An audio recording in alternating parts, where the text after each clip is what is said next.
Well, hello. Or if you are a fresher, welcome to the Kenting Club. This week, our wine is from jolly old England, so I thought I'd dress the part. And it's a red, in our climate. But you see, in Germany they have weather almost as bad as we do, and they've had some damn clever chappies at work on the problem for some time now. This is one of their solutions, Dornfelder. Admittedly, it does sound like something that used to drop bombs on the Thames-side rather than be found growing in it, but growing it certainly does. At our old chums Brightwell Vineyards on the banks of the mighty river in Oxfordshire. They've called this one Oxford Regatta in honour of the Henley Royal Regatta taking place every year just a few miles downstream. Top name, I think. Anyway, look at this. It's a vibrant, more than medium ruby colour. This is properly red. I don't know how this is even possible in our climate. It does help, I think, that 2013 was an excellent English vintage. Oh yes, cigar box. Really traditional nose here. Graphite and cedar wood, like a freshly sharpened pencil. Now that would be the oak. This has had 4 months aging in oak barrels.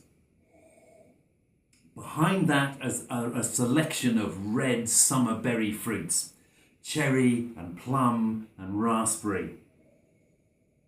Backed up by black pepper spice and quite a lot of dried herbs here too.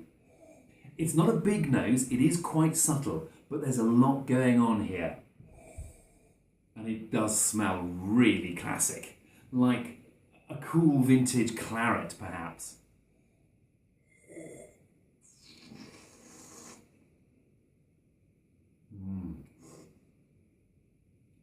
Oh yeah, that's fully dry with crunchy green apple acidity framing damson and sour cherry fruit. More of a black fruit thing going on the palate here, in contrast to the red fruits that we found on the nose. It's light to medium bodied, which is actually reasonably weighty given its very modest 12% alcohol.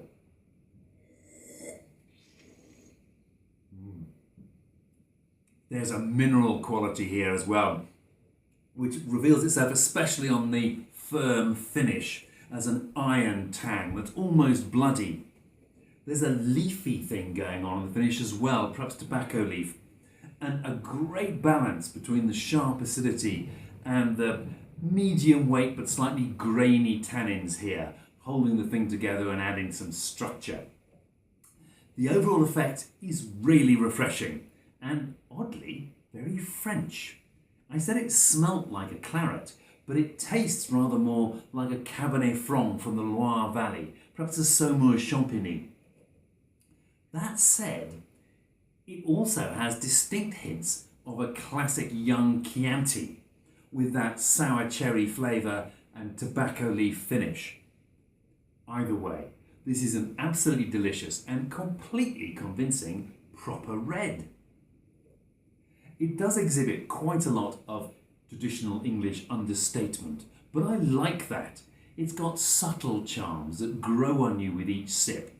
Eventually, this makes more hot climate reds taste a bit coarse and clumsy.